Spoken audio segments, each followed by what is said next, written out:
and welcome to Too Many Movies, the podcast where we discuss DVDs, Blu-rays, and even the occasional VHS tape. I'm your host, Hal, and with me here today, my very own smiling friend, John. You're back, finally. I want purple. You do you? I do. Purple is actually my favorite color. That's interesting. I actually didn't know that about you, that purple's your favorite color. Well, I have many things wrong with me that you don't know about. Oh, that's true. I knew that, but... Oh, well, John, welcome back. I'm glad to finally have you back on the show. And I'm doubly glad you're back because we get to talk about a certain Blu-ray that I'm very excited to talk about. And you seem very excited to talk about the contents of this Blu-ray as well. So yeah, buddy. Yeah, so today we're talking about Smiling Friends, the show from Zach Hadel and Michael Cusack, the Adult Swim show, I should specify. They put it on Blu-ray, and I was like, oh, hell yeah, brother, I need that on Blu-ray. So I bought it immediately, and now I have it, so we can talk about it. Because, yeah, I freaking love Smiling Friends, dude. Like, I freaking love this show. It's one of my favorite shows. I think I'm ready to say, because I've watched through it a bunch of times at this point, that I can easily say this is like top 10 like shows of all time for me. I don't know. Like, please, John, what do you have to say to start off our discussion on Smiling Friends?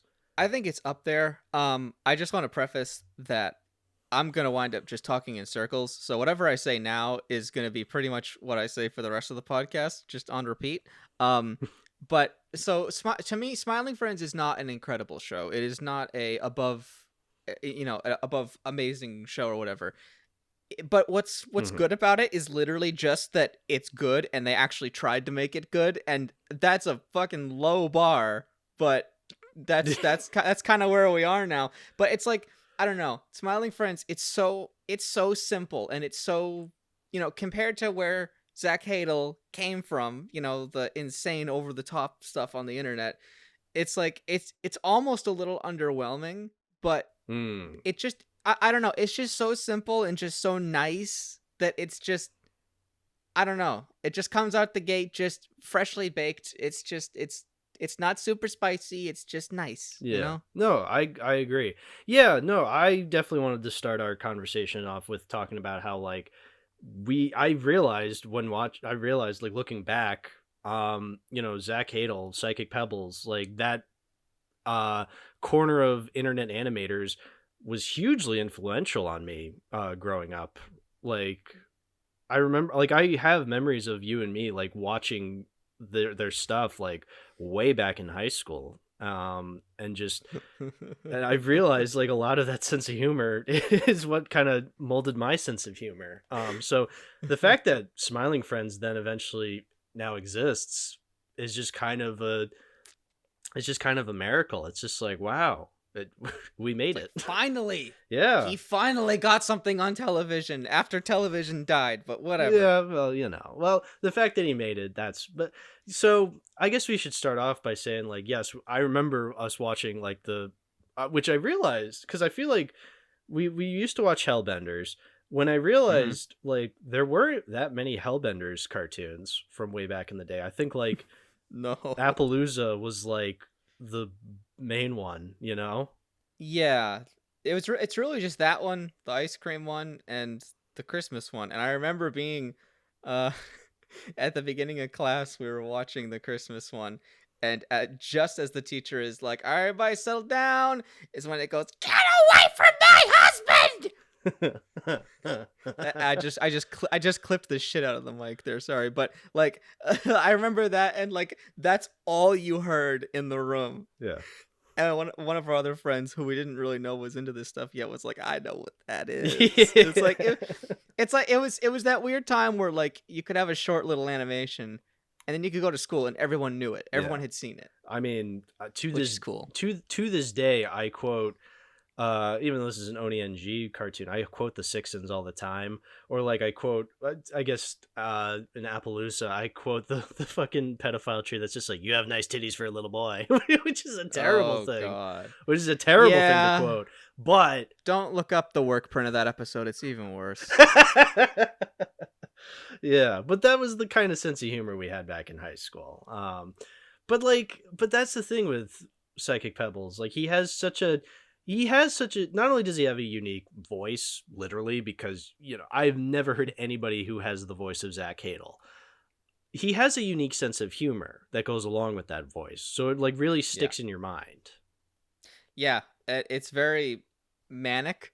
Mm-hmm. It's like, and like certain, it's like certain like little elements of that are in Smiling Friends. Like even just simple stuff like certain background elements in Smiling Friends will be animated just so unbelievably fast. Like it's like 2 frames and just going blah, blah, blah, blah, blah, blah, blah, blah, and it's it's almost hard to see what's happening, and that's such a trait of that old stuff. And I feel like I haven't seen that in professional animation otherwise. It's very much a them thing, and I find that stuff so funny. Like it just it's like it's like a visual gag without actually being a visual gag, just by the fact that it's so fast. It's those little things you would never, that like animators on like The Simpsons or Family Guy would never really put in, but like an internet animator would, because they think about that kind of stuff. I didn't know Family Guy was animated. Well, that's one way to put it, I guess. Yeah, well, that's the thing is, like, again, Zach, I've realized over the years, is very influential on my sense of humor. And it's not just because of stuff like Hellbenders or the Get Out of My Car animation that he's done, but, like, even just, like, his appearances on Sleepy Cabin and Oni Plays have, like, well, Oni Plays especially, because I work, I need something to listen to during whenever I'm like working 9 to 5, I need something to listen to. So I listen to Oni Plays like playthroughs, and it just, the things that they say, man, is just so funny, even though what they're saying is inherently so stupid. But the fact that they say it with such, just the way that they say certain things, I'm just like, oh my God, these people are hilarious, Yeah. Because I remember like talking to you about Sleepy Cabin, because like I was just like, I started listening to the show because like it was coming out around the time that we would have been watching their cartoons, but we just never listened to Sleepy Cabin at that time. I listened to Sleepy Cabin like way after it was done with, and it was interesting to go back and listen to some of these episodes. And I remember talking to you about that, how like, and you like listen to some. I remember you saying. Yeah, I tried to. Well, so I never listened to the podcast just for the sake of the podcast. I think I tried listening to it for 2 reasons. 1, to find out what the heck happened with Hellbenders, and 2, just if there was a funny story, like in the title or something. Right. And it was the first time I really noticed how much I have a problem with situations where you have so many powerful personalities. Like it was, I was like getting frustrated and anxious trying to listen to it, because Zach is trying to tell a story. He's trying so hard to tell a story, and they just will not stop being like buttholes. And it's like, and it's like, it's so it was hard to get through, and like they're constantly interrupting the story, and Zach is constantly having to raise his voice even more, like no, but it's just, I don't know, it wasn't for me. It's like I'm sure those guys are a riot together, but like it's too much for me. No, I completely sympathize with that, because there were some episodes I absolutely could get through, and I'm just like, oh, this is like really funny stuff. But there were some episodes I would try to listen to, and I'm just like, I can't get through this. Like, I was getting genuinely angry listening to some of these takes, like especially any episode that had Shadman on, when I'm just like, ugh. Like, look, barring in mind the fact that the guy's a pedophile, which is already not okay. Oh, but like, oh no, yeah, the Shadman. Oh yeah, no, Shadman. That's a whole can of worms. I'm look, John, I respect you too much to go into that. I'm not even gonna. But like, oh my God, but like, even barring that in mind, Shadman just said some shit on that show where I'm just like, how do you function, dude? Like, how do you actually function in real life? Like, there's this one like string of 3 episodes where they had the same recording. They just hired different editors, I guess, to edit the episode, just to like see like which editor would work out in the long run, which seems kind of stupid to me, but whatever. But like, it was the one episode where they were having an argument with Shadman because he was arguing like, oh, how can you guys watch movies when all movies are the exact same? Like, I play video games, they are not the exact same, or something like that. And I'm just like, that is the dumbest fucking thing I've ever heard somebody try to argue. But everybody was siding with Shad because Mick was doing such a terrible job to basically argue for the most basic argument of saying like, you know, people watch movies because there are differences to them. It was a shit show. It was I genuinely got angry listening to this episode. I'm like, I can't listen to the other episodes. Like, this is hurting my brain. Like, it was that bad. Yeah.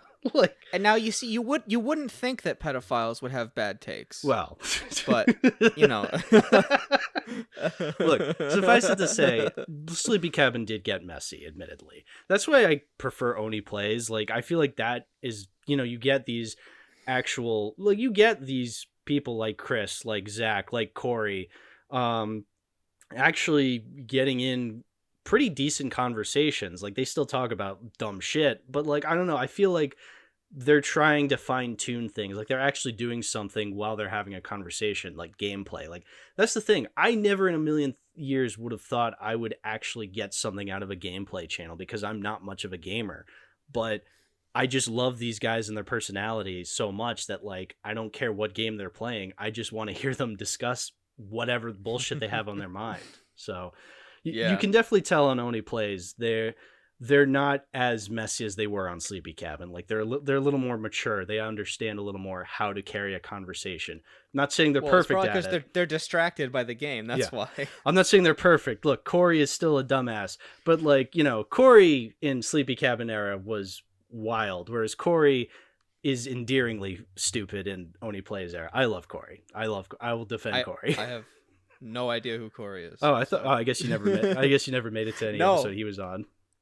I wasn't even aware of his presence. I don't think I ever listened to an entire episode. Okay. I probably have listened to 20 minutes of it in my whole life. You know what? That's fair. I know Zach and Chris, and that's it. Yeah. I mean, but again, like, because they were the Hellbenders, like that's how we knew them. And yeah, I remember you had said in like the pre-show, like, comparing Hellbenders to Smiling Friends, how that's not entirely an accurate comparison. You want to elaborate on that? So Smiling Friends and Hellbenders are not related. They don't have, you know, they're not connected. However, I would say that at least for me, and I think for a lot of people who initially got excited about Smiling Friends, it's like the spiritual successor to Hellbenders, even though Hellbenders hardly ever was a thing. But it's like, you know, it's like, oh my god, Psychic Pebbles finally got something on television. Zach and Michael Cusick, they're putting something on TV. It's here, it's happening. It's not like, oh, here's 30 seconds, see you in 7 years. No, it's like, here's the actual show.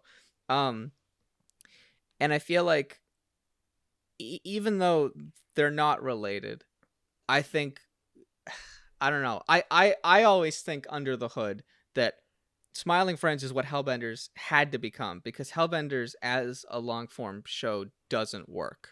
Yes. Because we've both seen the pilot. I have seen like the pilot. I just watched it a couple days ago. I was like, yeah, I found it on YouTube. I'm like, I might as well.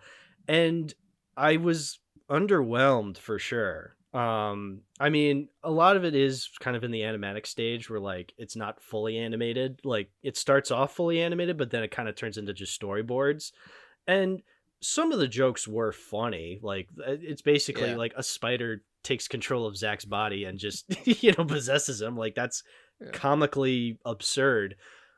But it definitely was lacking, where I'm just like, I'm starting to see why this never really took off. Like, you know, when you watch something like Appaloosa or the ice cream short, like, it's funny, but then, you know, you start to realize, oh, this is a 15-minute pilot.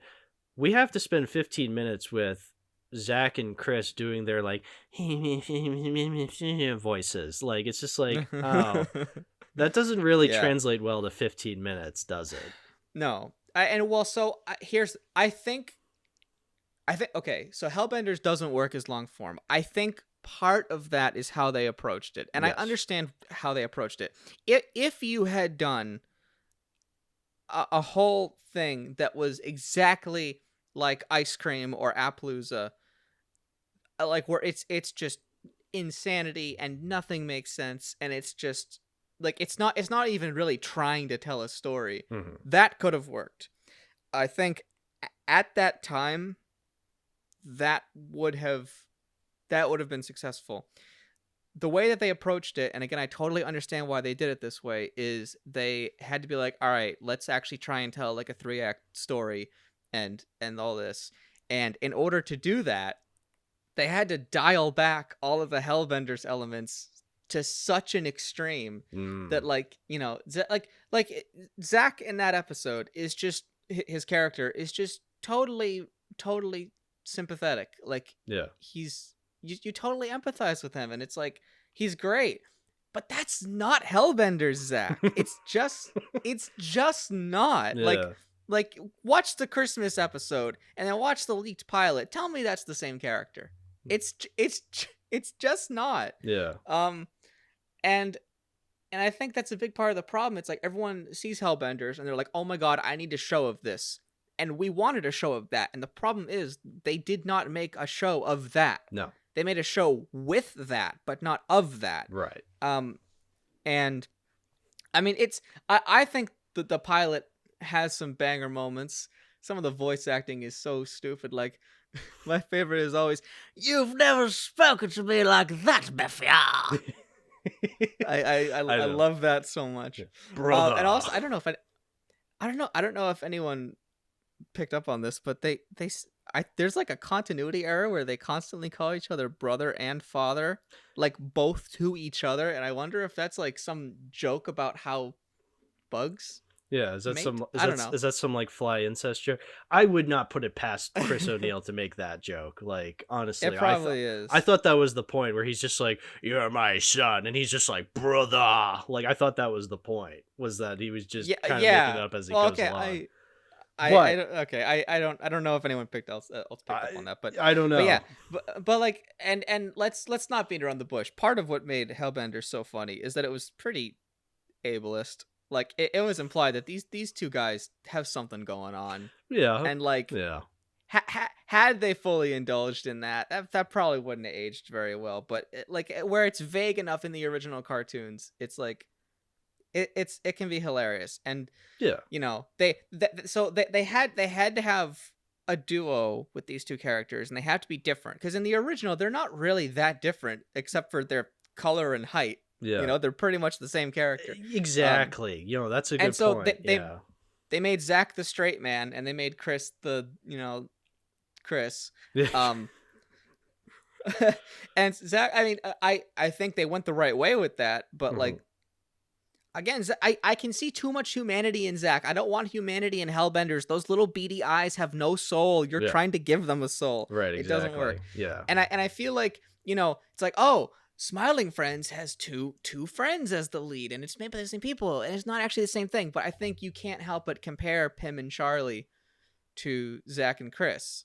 You know, Pim being the, you know, humble, lovable straight man, and Charlie being the kind of, you know, you never quite know what he's gonna do. Yeah.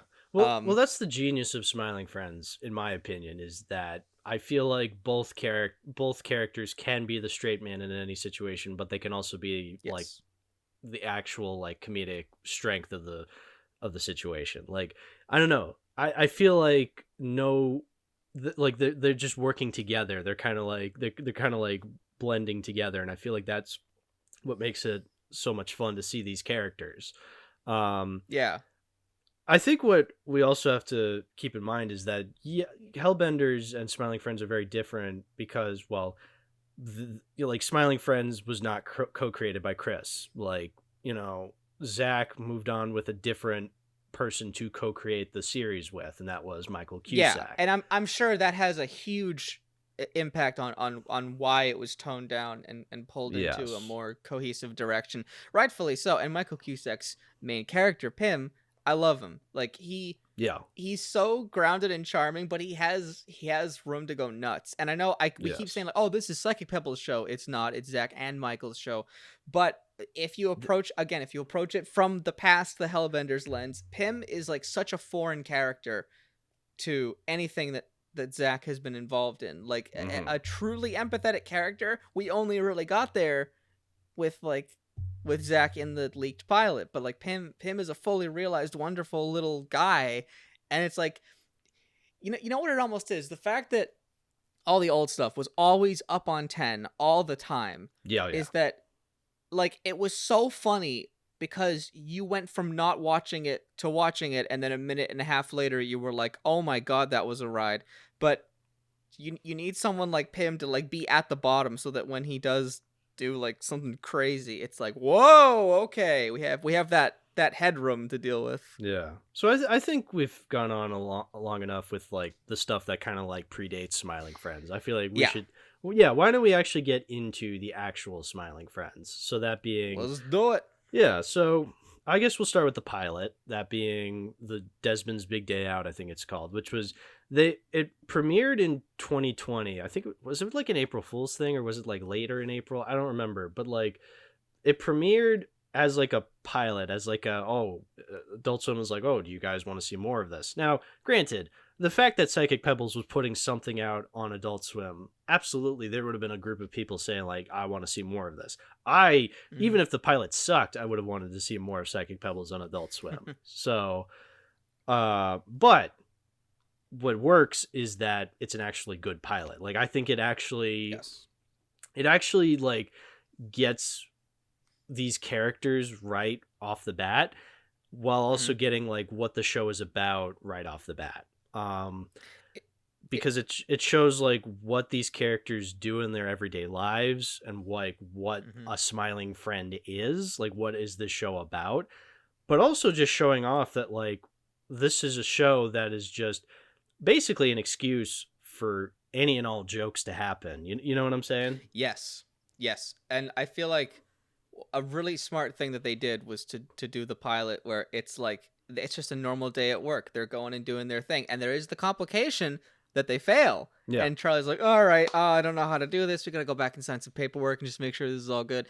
And then the fact that they did that as the first episode means that like everything after that, they can just go and do whatever, because you already have the baseline of what they do. They didn't come out screaming with like a wicked over the top thing to start off, which I know, again, I feel like no matter what we say about the show, it's like, yeah, that's like the basic components of telling a good story. Yeah, well, nobody does that anymore. I know.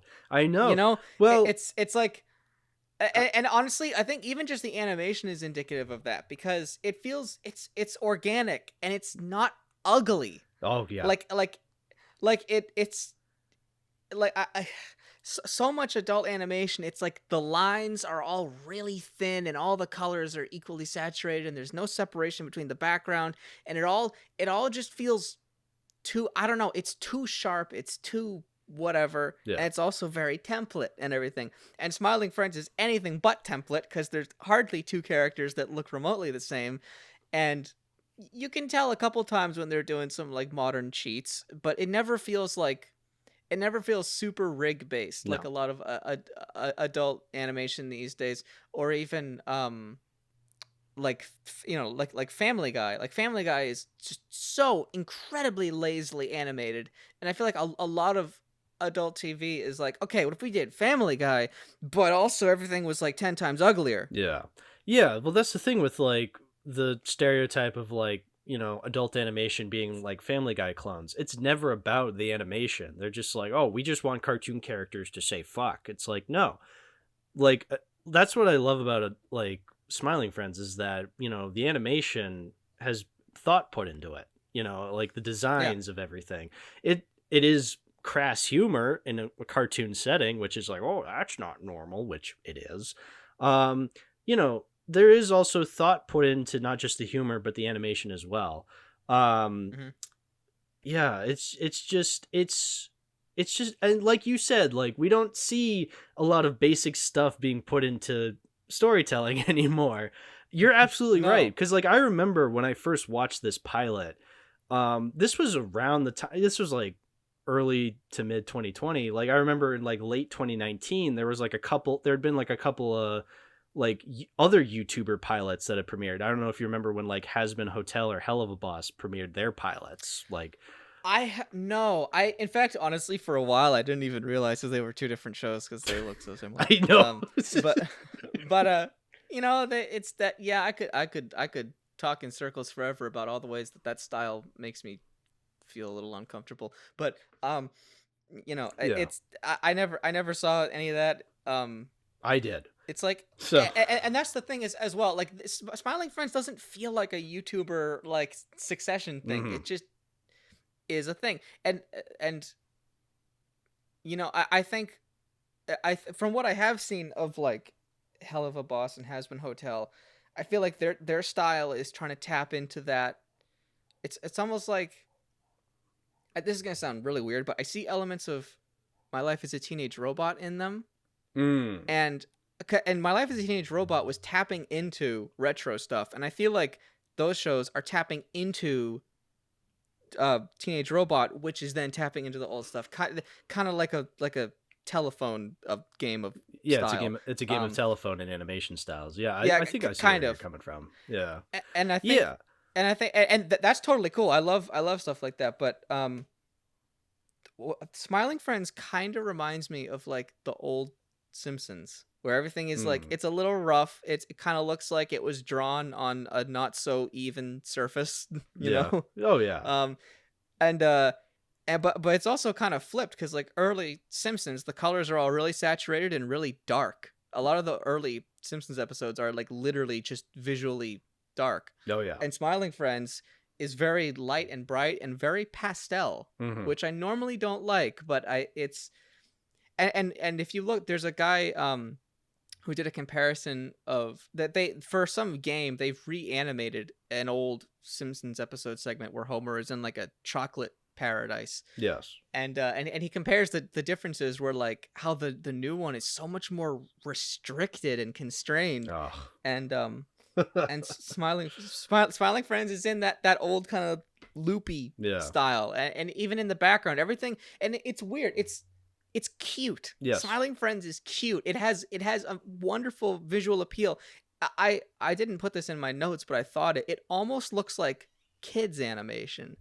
Like a lot of the backgrounds and stuff look like something that you'd see on like PBS Kids or something. And it's I don't know why that works, but it does. It just it feels familiar and cozy, familiar and enough.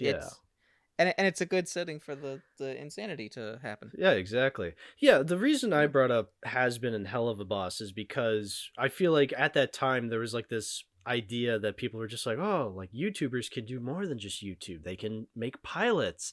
And I remember like watching Has Been and Hell of a, which I did rewatch them, to be fair, recently, because I was in a Smiling Friends mood. I'm like, well, at the time when I first watched Smiling Friends, I was like comparing it to Has Been and Hell of a, and I'm just like, yeah, this is what I want out of a YouTuber pilot, Smiling Friends. So I was like rewatching these pilots to be like, okay, was I too harsh on them?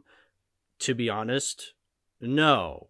Like I'll say I'm a little nicer now, because I know what I don't like about those pilots as opposed to Smiling Friends. Like those pilots, they are trying way too hard. Like I respect the passion that was put into them, but clearly these are not shows for me. So I've left it at that. I'm not pursuing those shows.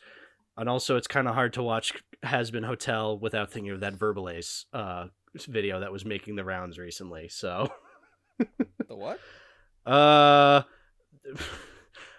Too long didn't read. There's this guy who commissioned a studio to make a very specific kind of video that involved him being pursued by the main character of Has Been Hotel, and it got pretty steamy. Oh, that. Okay. Let me just say, I've watched Faust, Love of the Damned, and other risque kind of movies. I got really uncomfortable watching that Verbal Ace video. I was even just like, oh, I can't watch this. This is, ugh. It was so uncomfortable. I didn't watch it. I heard Good. people talking about it, and I was like, all right, file that away under whatever. You made the right decision, John. Yeah, buddy. But anyway, my point is, I feel like Smiling Friends kind of scratched that itch I was looking for when it came to YouTuber pilots. And that is, I never felt like it was trying too hard. It was trying to be exactly what Zach and Michael would want out of a show that they're making. It just felt like a love letter to internet animation altogether, I would say. Like, I don't know, I just felt that passion throughout the whole thing. Because, like, there were times when I was watching and I'm just like, oh, it's just another, like, adult animation. Like, oh, all these characters are pessimistic. Like, because there's that scene where, like, the whole episode is Desmond with, like, a gigantic gun up against his temple. He's just like, nothing really matters. We're all gonna die someday. I'm just like, yeah, typical Mr. Plinkett, like, Red Letter Media humor, because it is Mike Stacklasa. It is literally the guy. Yeah, no, he's perfectly cast. He plays the character perfectly. But, like, there is that, like, oh, I've seen this before. I've seen this kind of pessimistic humor in an adult animation. It was funny, but I feel like I had seen it. But I feel like what really connected with me most was the ending, which, again, kind of, the ending is when they like you were saying, they fail, essentially, because they do everything in their power to make Desmond not want to kill himself. And he's just like, it doesn't really matter. The sun's going to explode someday and we're all going to die. And, like, that's when Pim's just like, oh. Yeah. And so then he they go a SpongeBob static frame. Yeah, SpongeBob static frame. That's perfect. And then they go back to headquarters, and that's when, like, the Bliblies have taken over. And the Bliblies. I love the Bliblies. That is such a Zach creation. The Bliblies. I just wanted my cheese.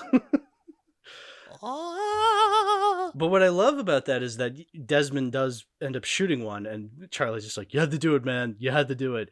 And that causes Desmond to smile. And I always... And it's just so out of left field. It's just like, what? But it does lead to a line I've always thought about, and that's when Charlie's, like, watching Desmond's commercial on the television. He's just like, I guess Desmond just needed to find purpose in life.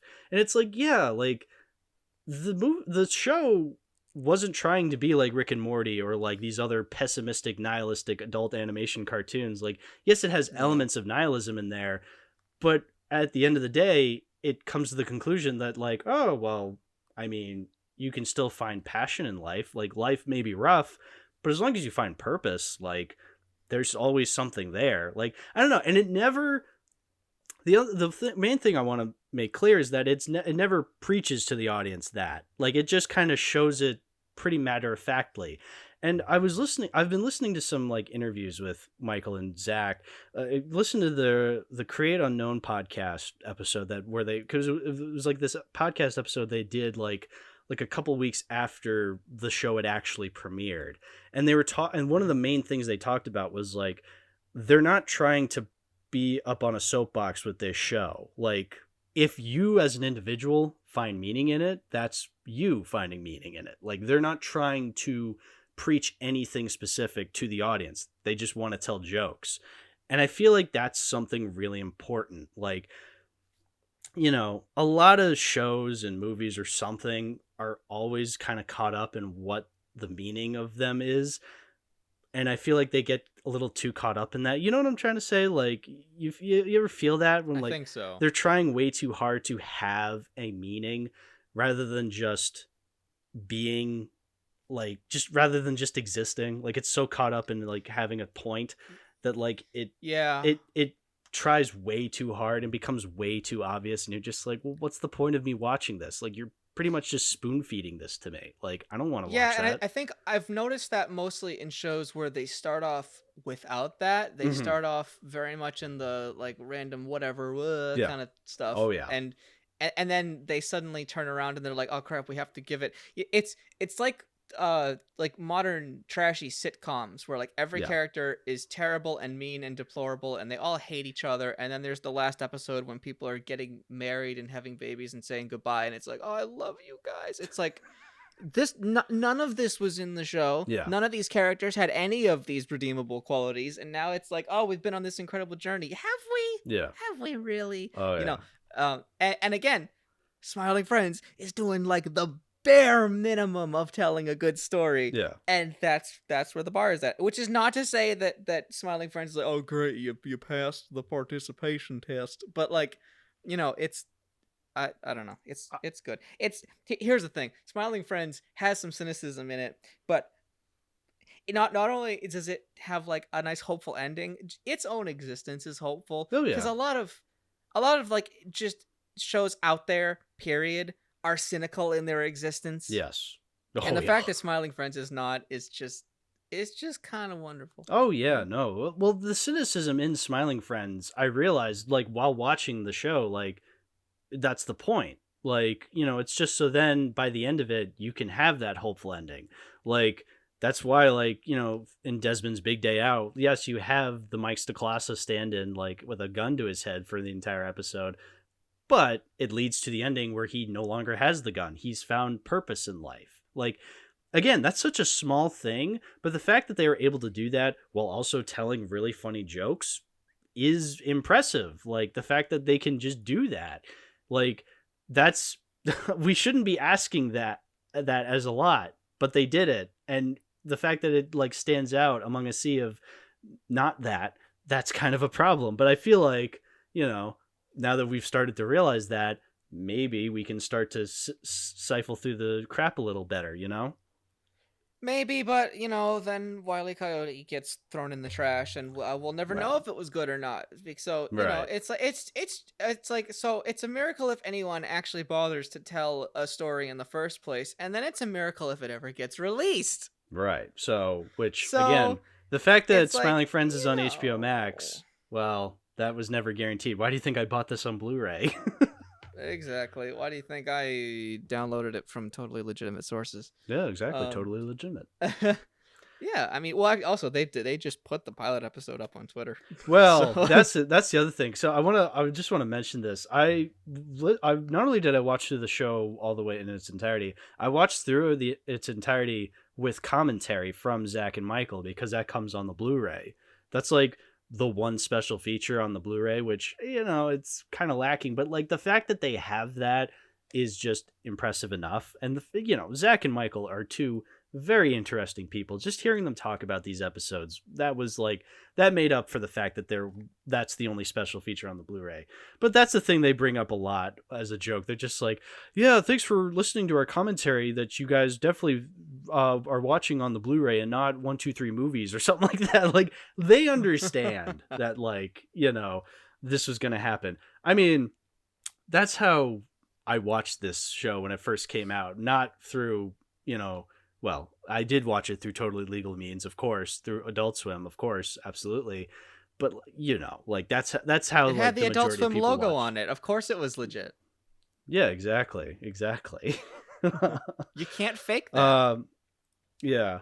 One thing I really like about the pilot moving into like the actual series is like how, you know, similar they are. Like, I don't know. I feel like even though the pilot came out in 2020 and then the actual show didn't start coming out until 2022, like a full 2 years after the pilot, and they kind of really 2 years, something like that. I remember they were saying like they had finished the pilot in like fall of 2019, and of course it didn't premiere until like early 2020, like early to mid 2020.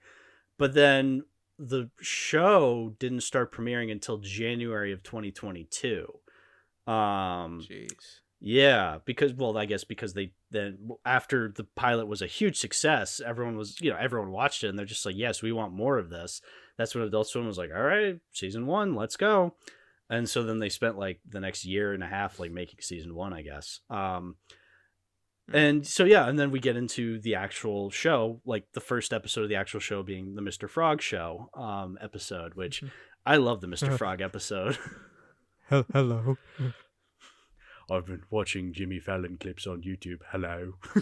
Okay, that was one of my favorite things. The balls that they had to not just name drop Jimmy Fallon, but to actually depict him. No parody, no renaming, no lookalike. Yeah. It's just full-blown Jimmy Fallon, Yeah. and we hate him. Yeah. It's like the fact that they actually had the balls to do that. Yeah. I love it. Oh, but it's actually funny. Like, it's never just like, oh, Jimmy Fallon, you're a fucking idiot. They actually just like it feels like they're taking the piss out of Jimmy Fallon. He's not even the joke. But like, yeah, and he's not the joke. No, but it's like Mr. Frog on there is the joke, but Jimmy Fallon, they just have him there, Yeah. and he's bad, of course. But he's like he's like slamming the table, and he's going like like it's still taking the piss out of him, but like in a way that like maybe Jimmy Fallon could watch and just be like, oh, that's funny, but like never get that he's being like made fun of. Like, oh, it's brilliant. Which I guess it's is it bullying? Yes, but whatever. I mean, it's Jimmy Fallon. I think he'll be fine.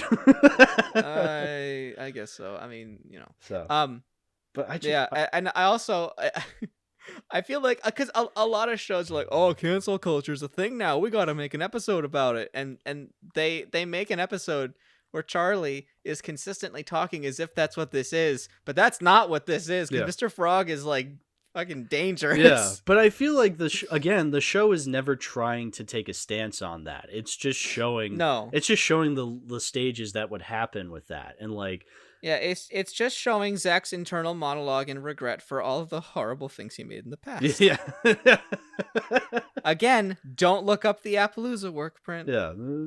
But I feel like that's what makes this like funny is that, oh, they're actually telling jokes. They're not trying to placate. They're not trying to like stand on a soapbox and be like, oh, this is what happens when, celebrities, blah, blah, blah. It's just like, we don't care. Like we don't care. Like I'm pretty sure that's what like the Futurama revival was doing when they did an episode on cancel culture. It's just like, can you not, like, we just want to hear jokes, which is what this show does. This is what they're doing, is they just have these jokes. I love just like how they go to like Mr. Frog's mansion, and it's just like this huge animal sanctuaries in there. Like it's so incredibly random, but like it's so funny. And then you have sanctuary, like, quote unquote. Yeah. Oh, and then you have like him pulling on Pym's extended nerve ending, which, well, actually, not to go back, but I have to mention this. I don't know if you've noticed this scene in the pilot when they actually go to Desmond's house, and Desmond's mom opens the door and she's like, "Oh, hello, you must be the smiling friends." And like it cuts back to Pym and Charlie, and Pym goes, "That's us, ma'am." Like when he says that, his extended nerve ending like extends to like the top of the screen and then goes back down. It's like a split second and you'll miss it. I never noticed it. I don't know if you've ever noticed it, but it's just like, what? I think I did. It was apparently just a joke in storyboarding that they just kept all the way through into actually animating it. It's amazing. I love that. But anyway, yeah, and then there's that scene when Mr. Frog pulls on it and it like cuts, like, oh, so funny. The scream cuts. Yeah. I don't know. Is there anything else to say about the Mr. Frog episode other than it's like funny? Well, so the TV executives are so frighteningly accurate. Oh, that's a good point. The part where they laugh like maniacs at their own terrible nothing script. Yeah. And the mixed signals from the producer, like everyone laughs at something and he's like, everyone is going to hate that. Yeah. We don't want to promote toxicity. It's just like, what are you talking about? It's so true that it hurts. Yeah. Well, exactly. It's not even, it's that's not even the part of the joke that lands. It's just the part of the joke that's like, this guy has no idea what works. Yeah. And that is so true to like everything. And the fact that it's like, it's right in front of his eyes. He is right there in the room laughing along with what works. And then he turns around and he's like, well, that doesn't work. Yeah. That just, you think about, how does some of these weird decisions happen? It's like, oh, that's why. One of my favorite details is when he's talking to Glep about like, oh, this Mr. Frog show premiere is supposed to be slated like to have more viewers than the MASH finale. And it's like, what an old man way of saying something. Like, well, look, I love MASH because I used to watch it, but like, how many of the current generation understand what MASH even is, Like, I don't know. I always just flip past it in the TV guide. Right, but that's what I'm saying is like it's just such an old man reference to make, but like that's very indicative of the kind of mindset that these old man producers have. Like and it's kind of funny because he actually doesn't look that old. He looks kind of young, but he still has that old mindset. Yeah, because again, like, yeah, it's just that old mindset. Like, whether or not it's a young person doing it or an old person doing it, it's an old mindset nonetheless. I just love the Mr. Frog show. Just everything Mr. Frog says. Hello. Hello. Then there's the shrimp episode, which is the next one.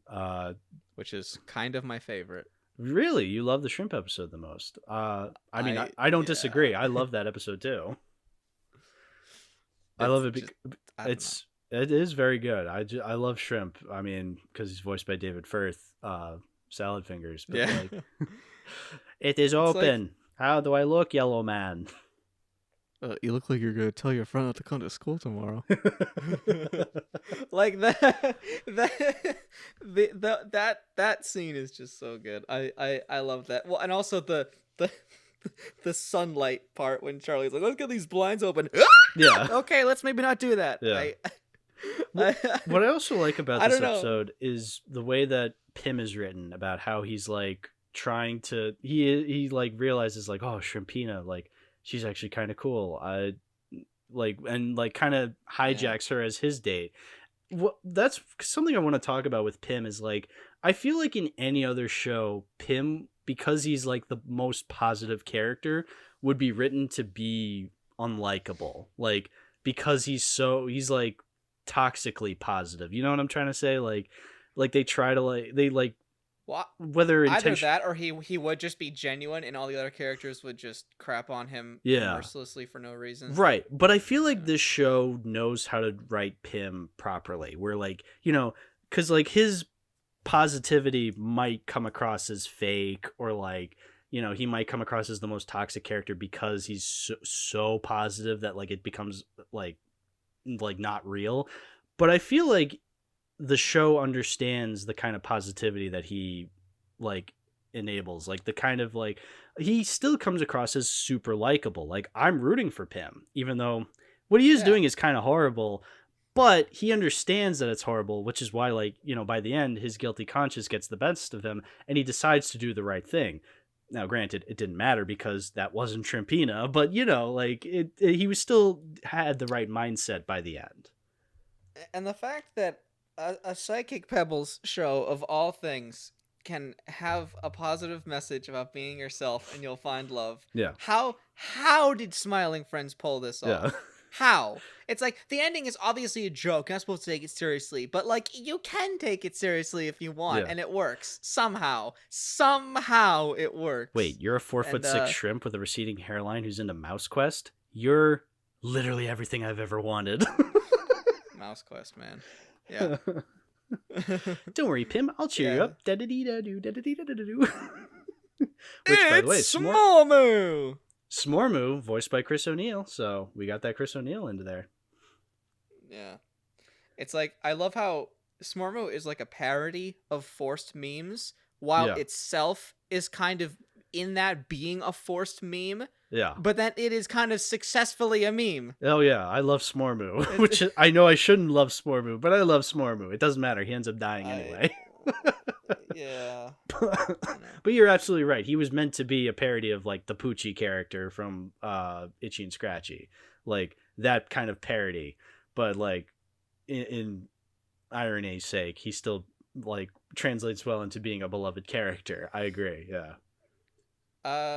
Yeah. And also, Jason Page is in this episode because he sings that love song, which I'm happy whenever Jason Page shows up because that's always fun. And I looked up because I was like, damn, this is actually a really good song. And I looked it up. It's like some obscure like Filipino love song that gets used in like cheesy drama shows and stuff. Yeah, like they just and the original's really good too, but they just made this like fire cover of it. It's like what a deep cut. And yeah, it's like, they were talking about that in the commentary. They were saying like, oh yeah, we just found this weird love song on like Spotify, and then we'd like hired Jason Page to sing it. Like, yeah. I I love that they got Jason Page. The fact that like because he did the Silent Night thing and the Christmas thing, and he's of course the Pokemon theme song guy. Yeah. So well, that's the it's like it's just the fact that they still bring him around to do stuff is so fun. I mean, that's the thing is like with David Firth being in this episode. I remember they had made like that a point in one of the commentaries. I think they were talking about how like, yes, it's cool that like we can have David Firth in this as like a cameo appearance in the show, but even if you don't know who David Firth is, you can still enjoy the shrimp character. And now I'll admit I didn't grow up with salad fingers, so I don't get that connection to David Firth, but I still enjoy the character of Shrimp because he's just a really funny character. Yeah, I won't say I grew up with it. I saw it when I was younger and viciously did not like it because I have a thing with blood. Yeah. But yeah. But that's the thing with like I love that stuff. whenever they have like a voice actor or like an animator, like, or they're making a reference to something, like, and as we'll talk about with like, like the Hobbit references they make later in the series, even if you're not familiar with the original source material, you can still appreciate the humor with that being included. And that's what I love about the reference humor in this is like, if you're in on the joke, you get something satisfying, but if you're not in on the joke, you still get a well-crafted joke, Yeah, especially because a lot of times it's mixed media stuff, like yes. I forget his name, but the dude in the Lord of the Rings one, like, he's made to very clearly look like a vintage cell animated thing on top of this modern digital show. Yeah. To the point that I think they put like film grain specifically on just him. Yeah. So and he has like a tiny little drop shadow, like, oh, it's the cell lifting away from the background. Yeah. Well, if we want to and silly. Well, if we want to talk about mixed media, we can move on to the next episode, which is the Halloween episode, which is a deviation from the formula because it's not about about them trying to make somebody smile. Like it's just Pym. It's just weird. It's just Pym getting lost in the forest. And it's definitely the least joke heavy episode, but it still has some top tier humor, I must say. Because it also just, again, it has that like kind of setup and payoff, simple writing, but like it's still there where like, it starts off with Charlie like refusing to be in any costume. And then Pym goes off to find firewood and he starts being pursued by this forest demon and he breaks back into the Halloween party and everyone's just like, whoa, dude, is that fucking blackface? And then they just start, what? No, I'm an actual demon. Yeah, and they start beating the shit out of this forest demon and Charlie's just like, yep, see, that's why I never wear a costume. It's just so absurd. Again, it is so rich to hear Zach say something like that, but yeah. I what I love about that as well is like it's not just a stupid joke. It's like it's what you always want to do, right? It's like you always think if I was in this situation, I would just choke the shit out of that thing that's chasing me and just kill it and crush it and squeeze it. And it's like, oh, they actually just did that and it worked. And it's also just absurdly funny just watching these people beat the shit out of this forest demon and then just light him on fire for presumably having blackface. Like it's just so funny. Indoors, mind you. Yeah. They light him on fire indoors. Indoors. Oh my god, it's so funny. And Mr. Boss is just like, Halloween is saved. Somehow. Yeah. Oh my god, but again, like the forest demon, that's stop motion. Like, and it looks great. Like the way they implemented into the 2D setting, it doesn't feel forced. Like it genuinely feels like it like integrates into the world pretty nicely. And the animation on the thing is like really impressive. I love it. Yeah.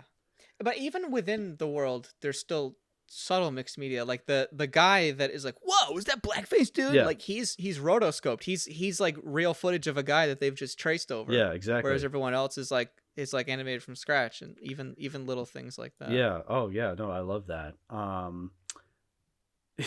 Yeah, I love the scene when like Pym is just like in the house and he's just like, oh, this is where I'll have my exotic wife. Hello, wifey. Hello, Pym. I do ever so love you. And I just love his little kids who are just, I'm pretty sure they're animated on like 1s or 2s and they're just like, hello, Daddy Pym. Hello, Daddy Pym. Like I say hello, Daddy Pym a lot just because of that one scene. They're just so funny. Oh my god. Oh, what was the episode after that? It was the Simon S. Salty one, which again, kind of deviating from the formula of trying to make somebody smile, but they're still going on an interesting adventure where they're trying to solve a murder, and that is of Perry Calavillo? Just the live action guy they just implement into the cartoon world. I love that. Yeah, I don't know. This wasn't one of my favorites. I'll say it wasn't one of my favorites, but I still love the episode because I think it does. Yeah. It is a fun mystery. Just because, well, I mean, it's a very simplistic mystery. Let me say that this isn't like the likes of like Clue or anything, like, you know, but it is interesting enough because you're just like, oh, who murdered Simon S. Salty? And the joke is they all did technically, but they didn't because he ended up dying from a heart attack from the burger, which I don't know if this was intentional, but the fact that the grease stain on the floor is just like, I could have done it. And they're just like, well, did you? He's like, well, no, but like he still technically did it because the grease from the burger killed him, you know? Yeah. And I mean, I think it's also, it's funny that they glossed over there could have been more suspects. Like there was that one big guy in the juice costume, but you know, they never really talked to any of the other drinks because OJ definitely did it. I'm impressed they never made that joke. Was that too telescoped? Was that? Well, if the straw fits, John. Wow, you gotta be real skinny to fit into that. Unrealistic drink standards, am I right? So maybe he didn't do it. Maybe this is a bad joke, and I'm sorry. All right, abort joke. Joke. This is why. Pull up. Okay. Anyway, but yeah. Yeah. Well, I'm curious. Do you have a reason, like a big reason, why you didn't really like this one, or it's just the humor didn't land for you as often? I don't know. I just couldn't really get into it. Like like Charlie is like obsessed with this place, and I was just like, whatever. It's like one thing that Smiling Friends is good at is it'll present you with something that's just like, oh, whatever, this is foreign, and you're immediately just like, oh, okay, yeah. Like Mr. Frog is the most believable fake sensation I've ever seen. Yeah. But like I don't know, like he's like, we gotta figure out who killed Simon S. Salty. It's like I don't really care. Sure. I don't know. I feel like it's so absurd to the fact that like I'm fine with it, just because it does lead to some like not only funny lines but just like like really funny images. Like I just love the image of seeing this like live action guy just dead on a couch, and you just have these cartoon characters like investigating him. Yeah. I just love the random line, just like, oh, Salty can't be seen right now, he's having his iconic 7 p.m. nap. It's just like, I don't know, just his iconic nap. Putting the word iconic in front of anything just makes it absurdly funny to me. Yeah. And the episode after that, I think the episode after that was the Enchanted Forest episode. The Enchanted Forest, yep. Which is let's talk wild.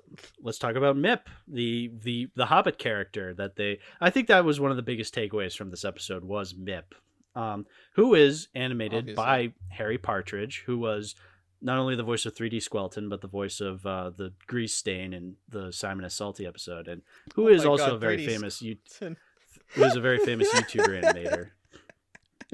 Boo-hoo, 3D Squelton. But Harry Partridge did do the animation. Like, not only did he do some, like I said, he did some voice cameos throughout the series. He was the one. He and his team animated the Mip character, and they make it a point to talk about this character. How like they didn't just go for, designing it to just look like an old, like one of those old timey like Ralph Bakshi Hobbit characters, but to actually animate him like one. And yeah, I feel like that parody does come through. I'm not as familiar with either the Ralph Bakshi Lord of the Rings or the Rankin Bass Hobbit as I am, other things, but I do understand the reference, and I do appreciate the effort that went into animating this character. Yeah. And like I said, like just the little tiny things, like, oh, his black levels never totally reach the bottom. They're always a little lifted and faded. Oh, he's got film grain only on him. and he's got like a little tiny drop shadow behind him because he's like a physical object on top of the background. It's like who would think to do that? Yeah, exactly. It's just it's so nice. Yeah, and of course the ending where it's revealed that he was he was the princess's stalker, which is which is absurdly fascinating. Like the fact that not only was it that they make like hard references to the Bjork stalker with like the fact that like it was the box they had was a bomb that the Bjork stalker was going to use on Bjork, but like the fact that they made him a stalker character, I'm just like, where did this come from? But like, it's Zach Hadel, like of course he would make that reference. Like it's just so out there. And again, it does lead to the character being like, oh, like she does smile, and it plays like the little smile sting that they use with characters like Mr. Frog or Shrimp or Desmond. Like she actually does end up smiling by the end. So it's like, oh, we're kind of back to a little bit with the formula. We kind of accidentally solved the problem, and now we're thousands of miles away in an enchanted forest, which is also somehow behind a fence in the city. Yeah, but that's that's the thing with this show. It's not trying to have like a set in stone universe. Like it's just there as an excuse to make jokes, but the jokes justify the ends. I would say they're very, very funny jokes. Yeah.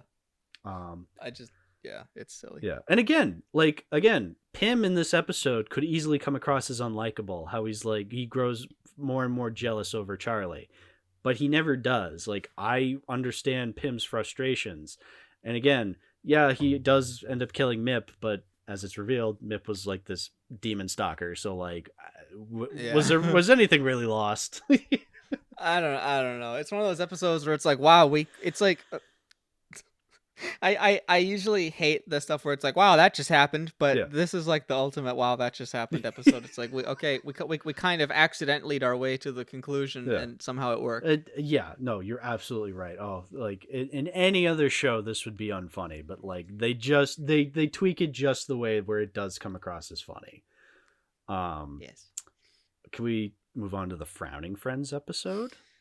The one with 3D Squelton. 3D Squelton. Oh my god.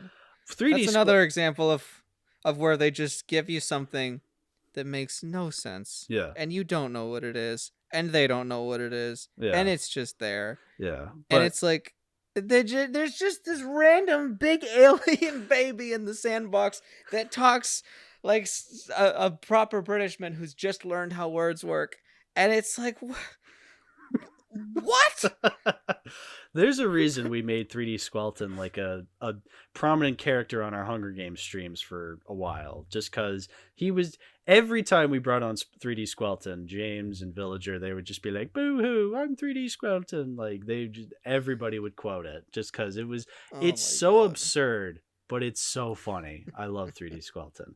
But the rest of the episode is also really good. It's one that I've heard Zach and Michael talk about how like it was like one that was like a nightmare to write because they didn't know what they wanted to do with it. And so like they tried like the Renaissance Men ending came last where they're just like, oh, we got to come up with a thing to like kind of have like a setup and payoff towards the end.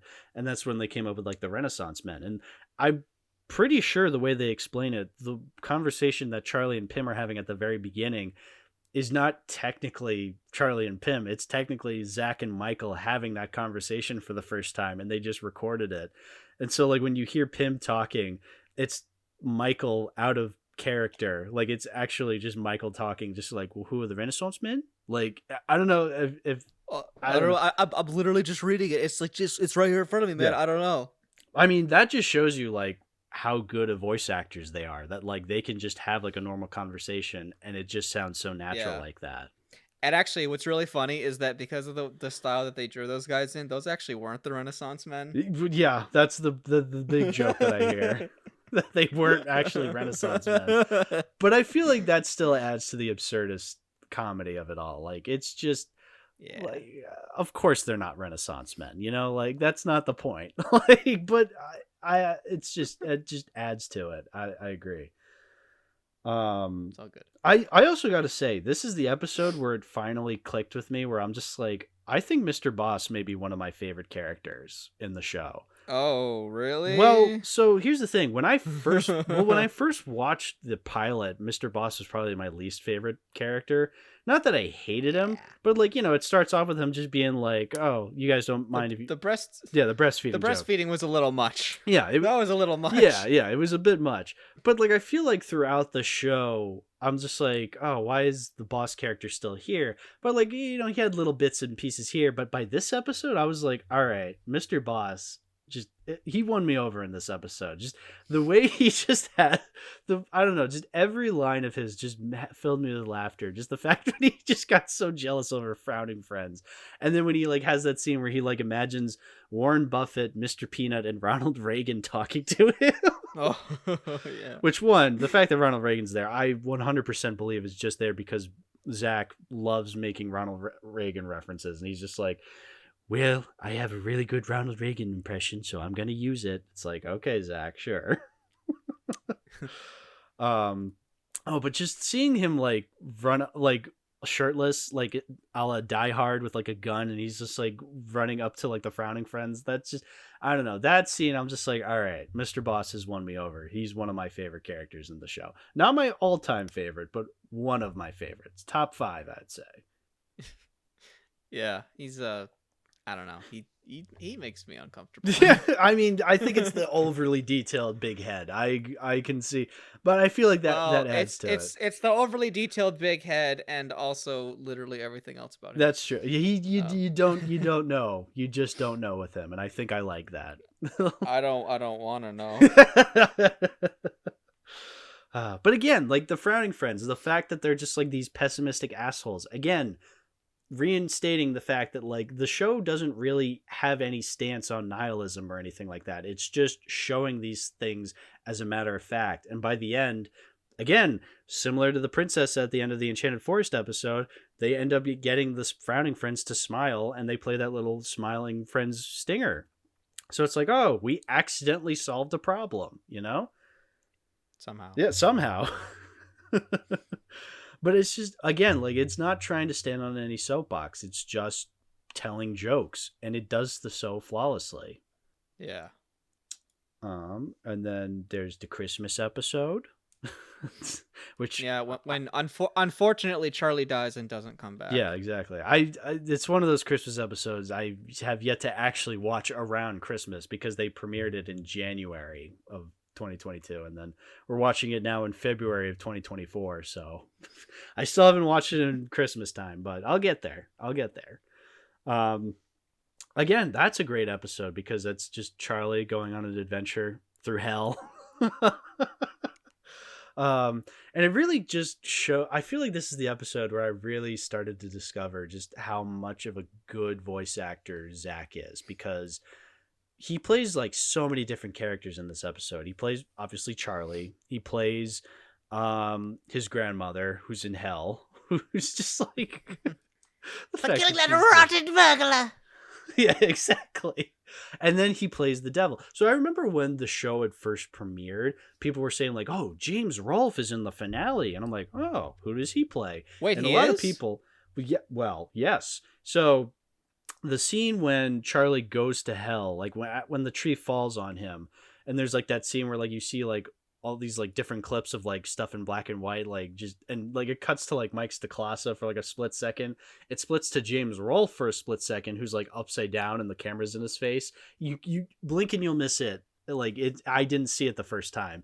So like I was under, like a lot of people were under the impression that James Rolfe was playing the devil, which is not true. That's Zach playing the devil. But like I remember like watching the episode and like it gets to the devil and it's just like, oh, this isn't James. This is so clearly Zach. Like, why are people saying it's James Rolfe?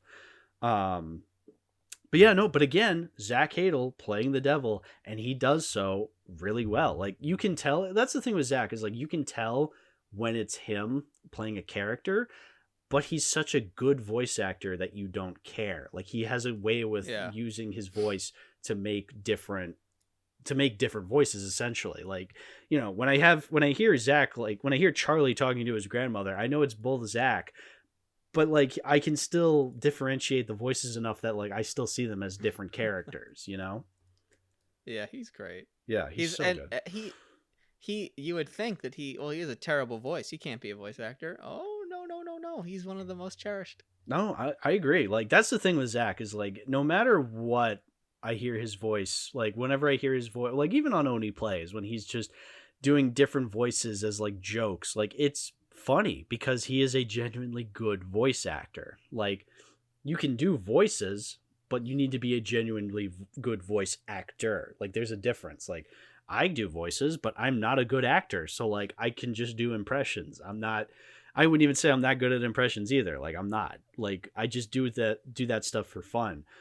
I could never do what Zach does because what he does is just insanely talented. Like, I can't even imagine, you know? Yeah. And of course, we have to mention that Gilbert Gottfried plays God. In his last role ever. Well, it's not his last role ever. It's one of his last. It is one of his Shush. last, for sure. But, Shush. Yeah, okay. It's his last one. It's his last one ever. Okay, that's yeah, I agree. No, but yeah, it's funny. No, I think it works because it is so unfitting that it fits, you know? But that's Smiling Friends in a nutshell, really. Like, it's so absurd that it works. The fact that he's just like, Charlie, for passing my test, I grant you life, or whatever he says. Like, he's just like, Yeah. You went on this cool adventure. You can tell, like, Gilbert Gottfried's just reading this, like, on Skype. He's just like, I don't know what any of this means, but whatever. Like, he still puts his all into he delivers it. Yeah. He delivers it so. Oh, what a talented guy. Rip. Well, that's the entirety of Smiling Friends, but there's one more episode on this Blu-ray. Now, John, did you rewatch Smiling Friends Go to Brazil? I did, and honestly, it's one of the most ambitious episodes, really. I agree. So, I'm going to be honest, I knew exactly what it was going for the second I saw the trailer for it. Yeah, I saw the trailer and I'm just like, and how they're just like, oh, I can't wait to do all these things in Brazil. I'm like, oh, they're just going to be in the airport the entire episode. Like, I knew it right away. I'm like, all right, come on, guys. But with that said, holy shit. Like, I still kind of love this episode. Like, I love it because of how much I hate it, you know? Like, I unironically love it. I just no, like I unironically love it. I feel like stressed watching it. Like, that's how good of an episode it is. Like, I'm watching it, I'm just like, it's real. Oh, it's so real. Like, the way, like, I will also say one of the, like, a tiny problem I have with it is that you can tell, like, for a while I didn't realize Michael Cusack did the voice of Alan just because it didn't register with me. But, like, watching this episode, I realized it was definitely Michael Cusack because there are times when Alan is talking and, like, Michael's Australian accent comes out in what he's saying. And I completely understand why, because I'm pretty sure, like, this whole episode was just improvised, you know? Yeah. And so it's just the two of them just going back and forth. And so it's probably pretty hard to go between Pim and Alan, you know? Like, they're just two completely different characters. Like, despite all that, he's amazing, Michael Cusack. Like, he does a great job. But yeah, it's, oh my God, such a real episode. How they're just like, what do you mean you didn't book the hotel? Like, we're just stuck at the airport now. And I'm just like, oh, it's so stressful. Like, I thought this was a comedy show. Yeah, it's it's, I don't know. I love it because they do this a couple times, like, you know, similarly, like in the Renaissance Man episode when they're just having this conversation, like who are the Renaissance Men? Pim, I literally don't know. I just found out about it. Yeah, you know, I love that, and also, you know, because I don't know. No, I get it's all really basic stuff. It's like, oh, I know what it's like to be on vacation and to screw up, you know. Yeah. But again, like, it is that their improv levels are up to snuff. Like, the fact that they're just going back and forth like that, and they can make it genuinely funny. Like, again, to bring up Oni Plays, like, whenever Zach is, like, improving with, like, you know, Chris or Tomar or even Lyle, like, or whoever is there, and the fact that he can just, like, in an instant, just like come up with all these absurd character moments just in a Let's Play. Like, that's just a testament to his talent and a testament to everybody's talent working on this show. Yeah. It's just impressive.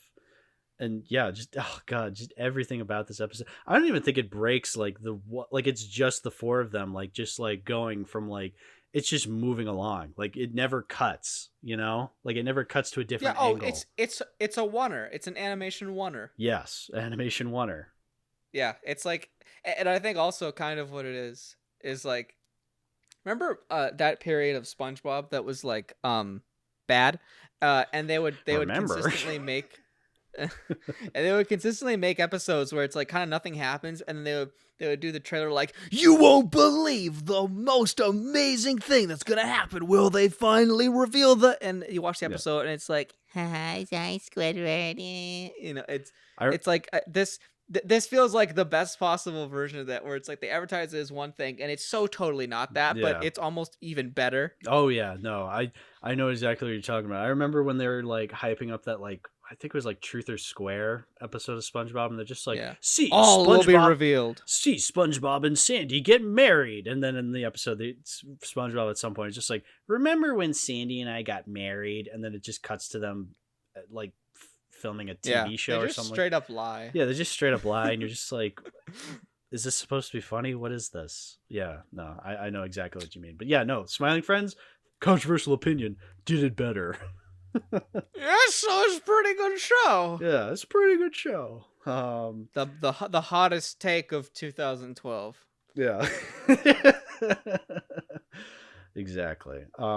Smiling Friends is good show. I mean, is there anything else we have to say about the show? I feel like there's so much because I mean, you know, like I said at the beginning, I'm just going to talk in circles the whole time. Yeah. It's good. I mean, there's little details I haven't even mentioned. Like in the episode with Shrimp, where like he gets that iconic shrimp glow, and like this random green character walks up and takes a bite out of him, and is like, cooked shrimp. It's like, that's so obviously a Homer Simpson reference. Yeah. Yeah. Yeah. I love that. That iconic shrimp glow everyone's trying to get. Yeah, exactly. But I feel like that's the thing with this show. I know you said you're not, like, you admittedly did come into this being like, yeah, it's a good show. And I will unironically say this is one of my favorites. I'm still very much me too, like at that level. Yeah, because it's just I love what it represents. Yes, seeing Psychic Pebbles and Michael Cusack like succeeding, like these two internet animators like making something very special and putting it on television of all places. Like that's huge. Seeing a YouTuber move on to something other than YouTube. That's huge. Yeah.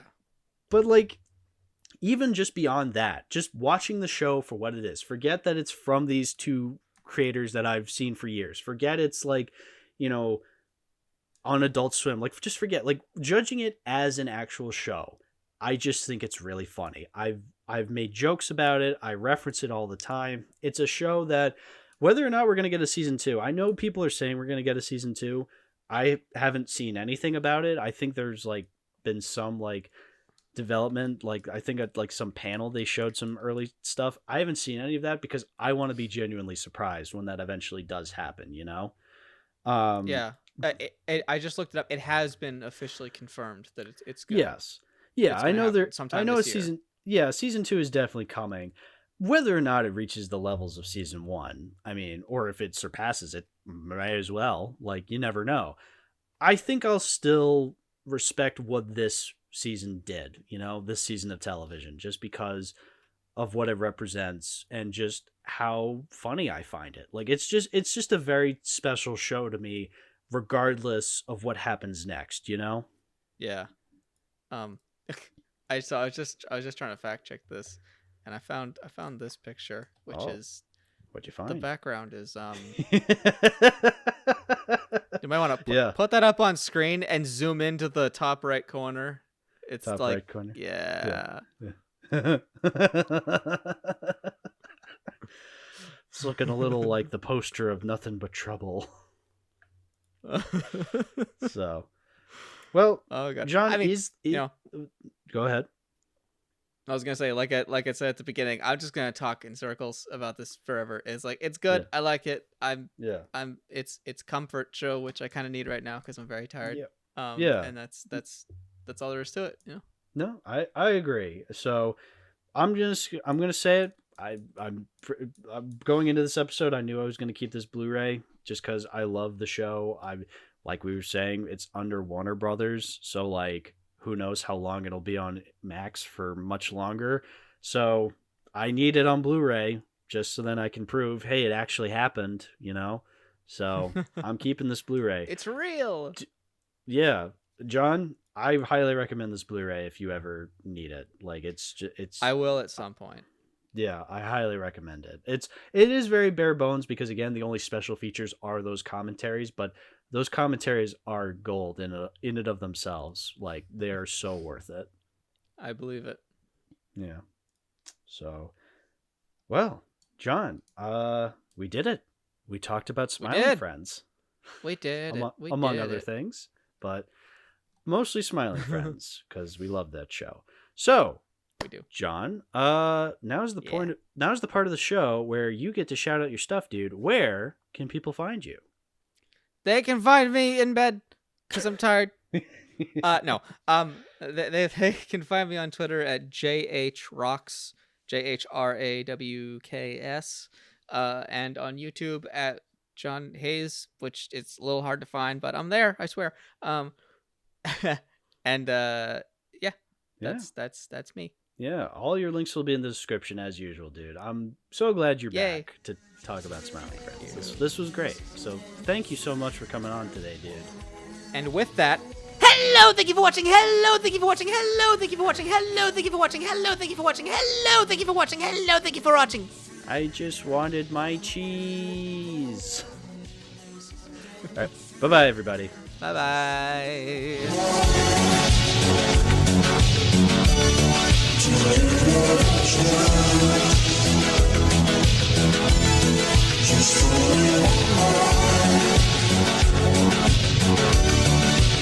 Just